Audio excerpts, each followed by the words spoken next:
आज का जो नौजवान है वो नूतन नहीं बल्कि नौकर बनना चाहता है। आज का जो नौजवान है वह आज़ादी नहीं बल्कि गुलामी को चुनना चाहता है। आज का जो नौजवान है वह सत्य के नहीं शॉर्टकट के साथ है कि जब हम बेहोश होते हैं तो हमें अपने और पराये का ज्ञान नहीं होता। हमें ये नहीं ज्ञान होता कि क्या अपना होता है क्या पराया होता है। हमें क्या सच है और क्या झूठ है इस बात का भी ज्ञान नहीं होता। इस बात का भी हमें ज्ञान नहीं होता कि हमारा स्वधर्म क्या है और इस दुनिया में परधर्म क्या है। हम वैसे तो बहुत ही तर्कशास्त्री होते हैं, हर जगह तर्क का इस्तेमाल करते हैं, हर जगह मैथमेटिक्स का इस्तेमाल करते हैं, लेकिन जब बात हमारी ज़िंदगी के बारे में होती है तब हमारा ये जो तर्कशास्त्र होता है, ये आकलन की जो गणित होती है, ये निष्फल हो जाती है। क्योंकि हम जिस तरफ बढ़ रहे हैं उस तरफ बढ़ने के लिए हम जो कीमत अदा करते हैं और उसको पाने के लिए हम जो कुछ खो देते हैं उसकी कीमत का हम कभी आकलन नहीं करते।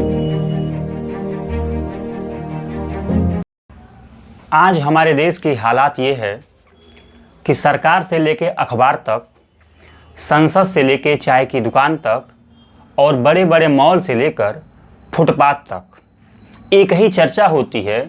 चर्चा का एक ही केंद्रीय विषय होता है, वो होता है नौजवान। नौजवान वो जिसमें नूतनता होती है, नौजवान वो जिसमें नित्यता होती है, नौजवान वो जिसमें संभावना है और नौजवान वो जिसमें संभावनाओं को साकार करने की सामर्थ्यता होती है, आत्मबल होता है। ये होती है हमारे नौजवान की परिभाषा। और यही वो नौजवान है जो हर तरफ, चारों तरफ चर्चा के केंद्र में होता है, चर्चा का मुख्य विषय होता है। उसके पीछे वजह यह है कि भारत एक ऐसा देश है जिसकी 65% जो पॉपुलेशन है वो बिलो द एज ऑफ 35 है। यानी कि हमारे देश की 65% जनसंख्या वो है जिसकी उम्र 35 वर्ष से नीचे है। और यही वो नौजवान है जिसमें इतनी ज़्यादा संभावना होती है, इतनी ज़्यादा संभावना होती है कि उसके बारे में आप कुछ भी कल्पना नहीं कर सकते। वो क्या से क्या नहीं कर सकता अगर वह ठान ले और उस ठाने हुए पर दृढ़ संकल्पित होकर चलने का उद्देश्य बना करके पूरे मनोयोग के साथ उस राह पर आगे बढ़ पाए। लेकिन हमारा दुर्भाग्य ये है कि हमारा जो नौजवान है वह अपने अंदर की जो संभावना है, जो नूतनता होनी चाहिए उसके भीतर, उसको भूल करके कुछ और करने की ओर बढ़ रहा है और बहुत तेज़ी से बढ़ रहा है। आज का जो नौजवान है वो नूतन नहीं बल्कि नौकर बनना चाहता है। आज का जो नौजवान है वह आज़ादी नहीं बल्कि गुलामी को चुनना चाहता है। आज का जो नौजवान है वह सत्य के नहीं शॉर्टकट के साथ है। ऐसा क्यों है? ऐसा क्यों आखिर इस नौजवान के साथ हो जाता है उसकी ज़िंदगी में कि वह आज़ादी की राह पर नहीं बल्कि गुलामी की राह पर हमारा नौजवान, हमारे देश का जो भविष्य है वो बहुत तेज़ी के साथ गुलाम बनने की ओर अग्रसित हो रहा है। इसके पीछे वजह क्या है? अगर इसको बहुत ही गहराई के साथ, सूक्ष्मता के साथ और बहुत ही इत्मीनान के साथ गहरे उतर कर जानने और समझने की अगर हम कोशिश करें तो इसके केंद्र में है दोस्तों हमारी बेहोशी। हमारी बेहोशी यानी होश का अभाव। होश का अभाव यानी कि नींद, यानी कि नशा। आज हमारे देश का जो नौजवान है वो इतना बेहोश हो चुका है कि उसे अपना कुछ पता नहीं है। उसे बिल्कुल ही इस बात का होश नहीं है कि उसकी ज़िंदगी क्या है और उसकी ज़िंदगी क्या आकार लेने जा रही है, किस दिशा में बहुत तेज़ी के साथ आगे बढ़ रही है। अगर इसको उदाहरण के माध्यम से हम समझने की कोशिश करें तो उत्तर प्रदेश में सिपाही के 60,000 पदों की भर्ती के लिए भर्ती निकलती है और इन 60,000 पदों के लिए लगभग 60 लाख लोग आवेदनकर्ता हैं। ये आवेदनकर्ता कौन हैं? ये आवेदनकर्ता वही नौजवान हैं जो भारत को फर्श से अर्श तक ले जाने का दृढ़ संकल्प हो लेकर के, विकसित भारत बनाने का संकल्प लेकर के, सपना सजो करके अपनी ज़िंदगी में आगे बढ़ रहे हैं, भविष्य की दिशा में बहुत तेज़ी के साथ आगे बढ़ रहे हैं। यही वो नौजवान हैं जो 60,000 पदों के लिए इतनी भारी मात्रा में आवेदन कर देते हैं कि उसके बारे में कुछ भी करना और उसके बारे में चर्चा करना बेवजह सी लगती है। आखिर ये 60 लाख लोग आवेदन क्यों कर देते हैं? और ये सिर्फ अकेला उदाहरण नहीं है। हर साल यूपीएससी लगभग 1000 पदों के लिए भर्ती निकालती है, आवेदन मांगती है, और उन 1000 पदों के लिए लगभग 10 लाख ऐसे युवा आवेदन करते हैं जो भारत के भविष्य हैं, जिनमें संभावना है और जिनके ऊपर भारत का भविष्य टिका हुआ है। आखिर ऐसा क्यों हो रहा है? ऐसा क्यों हो रहा है कि 60,000 पदों के लिए 60 लाख लोग आवेदन करते हैं, 1000 यूपीएससी के पदों के लिए 10 लाख लोग आवेदन करते हैं? युवाओं के साथ आखिर क्या हो गया है? क्या उनमें जरा सा भी संभावना नहीं है, सामर्थ्यता नहीं है कि वह अपने दम पर, अपने बल पर, अपने पुरुषार्थ के दम पर कुछ ऐसा कर पाएं जिसमें उनको नौकर नहीं बल्कि मालिक बनना पड़े, जिनमें उनको किसी की गुलामी नहीं बल्कि आज़ादी चुनने का विकल्प हो? आखिर क्या हो गया है उस हमारे देश की युवा पीढ़ी के साथ, नौजवानों के साथ, कि वह इस राह पर चल रही है, गुलाम बनने की राह पर, नौकर बनने की राह पर बहुत तेजी के साथ आगे बढ़ रही है? इसके केंद्र में तो दोस्तों होती है हमारी बेहोशी।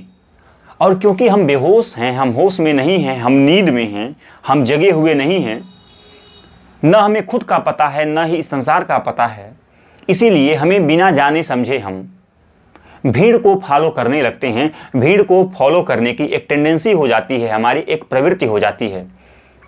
आखिर हम भीड़ को फॉलो क्यों करते हैं? भीड़ को फॉलो इसलिए करते हैं क्योंकि हम बेहोश हैं। यह कड़वा मगर हकीकत सच्चाई है कि हम बेहोश हैं।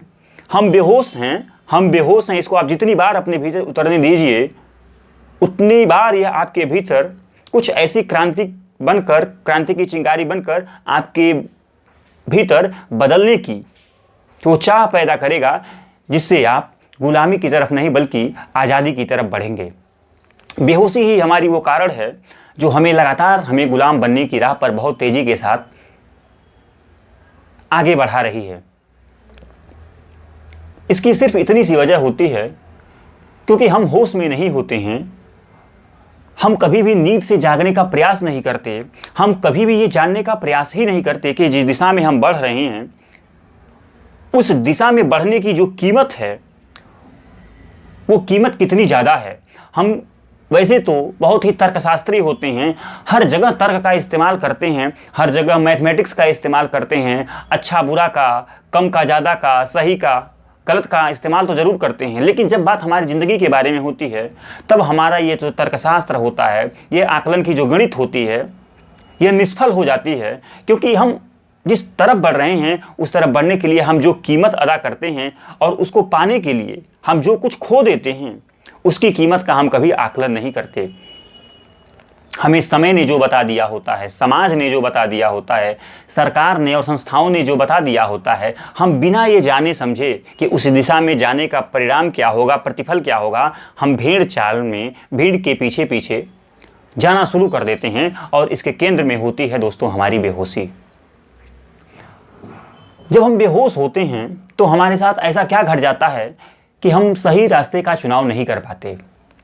उसके मूल में दोस्तों होता ये है कि जब हम बेहोश होते हैं तो हमें अपने और पराये का ज्ञान नहीं होता। हमें ये नहीं ज्ञान होता कि क्या अपना होता है, क्या पराया होता है। हमें क्या सच है और क्या झूठ है, इस बात का भी ज्ञान नहीं होता। इस बात का भी हमें ज्ञान नहीं होता कि हमारा स्वधर्म क्या है और इस दुनिया में परधर्म क्या है। हमें बिल्कुल ये बात ज्ञान नहीं होता है कि हम हैं कौन और हमारे बाहर जो फैला ये चारों तरफ संसार है, जो वातावरण है, ये है क्या। हमें इस बात का भी बिल्कुल नॉलेज नहीं होता, जानकारी इस बात की भी नहीं होती कि आज़ादी किसे कहते हैं और गुलामी किसे कहते हैं। ये होता है हमारे बेहोशी में होने का परिणाम। और आपकी इसी बेहोशी का ये फायदा ये दुनिया उठाती है। आपकी इसी बेहोशी का फायदा ये प्रकृति उठाती है और आपको इसकी कीमत दो तरफा चुकानी पड़ती है। इसकी जो आपकी बेहोशी की जो मार है वह आपको दो तरफा झेलनी पड़ती है, इसकी कीमत दो तरफा चुकानी होती है। आप तो हैं बेहोश और आपके भीतर बैठी हैं आपकी वो अहम वृत्तियां जो कामना बनकर, वासना बनकर, मोह बनकर और डर बनकर आपको एक ऐसी रैट रेस में शामिल कर देती हैं, एक ऐसी अंतहीन दौड़ में शामिल कर देती हैं जो कभी खत्म ही नहीं होती, कभी पूरी ही नहीं होती, वह अपनी मंजिल पे कभी पहुंचती नहीं। और बाहर बैठा है आपके ये संसार, ये प्रकृति, जो इस संसार का सहारा लेकर के, समाज का सहारा लेकर के आपको एक ऐसी अंतहीन दौड़ में शामिल कर देता है जिसकी कीमत आपको अपनी जिंदगी की व्यर्थता प्रमाणित करके देनी पड़ती है, चुकानी पड़ती है। यानी कि आपको दो तरफा मार झेलनी पड़ती है। भीतर आत्मवृत्ति, अहमवृत्ति, जिसको आप बेहोशी कह सकते हैं, और बाहर ये प्रकृति, ये संसार, ये समाज, ये दोनों मिलकर आपको इस कदर चक्रव्यूह में बांध देती हैं, इस कदर चक्रव्यूह में बांध देती हैं कि उस चक्रव्यूह से अभिमन्यु नहीं बल्कि आज का अर्जुन फंसा है। और आज का अर्जुन दोस्तों आप हैं, हमारा वो नौजवान है जिसके ऊपर भारत का भविष्य टिका हुआ है। आज का जो चक्रव्यूह है वो चक्रव्यूह दो चीज़ों से बना है। आपके भीतर बैठी वो अहम वृत्ति और बाहर बैठी ये प्रकृति, ये दोनों मिल करके ऐसी चक्रव्यूह रचना का निर्माण किए हैं जिसमें आज का अर्जुन फंस गया है। और आज का अर्जुन इस चक्रव्यूह से निकल पाए उसके लिए चाहिए आपको आत्मज्ञान। जी हाँ, उसके लिए चाहिए आपको आत्मज्ञान।